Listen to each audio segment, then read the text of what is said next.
কোন দেশ থেকে আসছে উনি? তাহলে যাচ্ছিলেন, আপনার নামে কি মামলা ছিল ভাই? কি মামলা?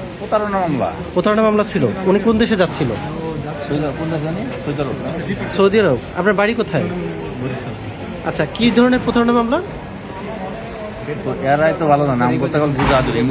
ইমিগ্রেশন থেকে ওনাকে আটকানো হচ্ছে না? আচ্ছা আচ্ছা। I am Ox. একটু বলেন তো ভাই, আপনার আসলে আটকানোর কারণটা কি, আপনি কি জানেন? আমি পাসপোর্ট দিয়েছে, এরপরে মানে অন্য এক জায়গায় নিয়ে গেছে, এরপরে আমি কিছু জানি না। কোন দেশে যাচ্ছিলেন? সৌদি।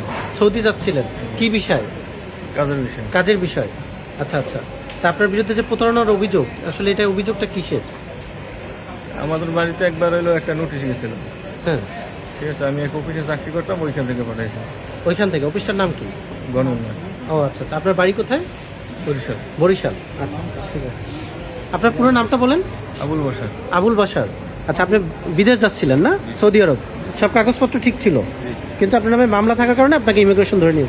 ওকে ঠিক আছে ভাই, থ্যাংক ইউ। এখন কোন থানায় নিয়ে যাচ্ছেন ভাই? বিমানবন্দর থানায়? ওকে ঠিক আছে।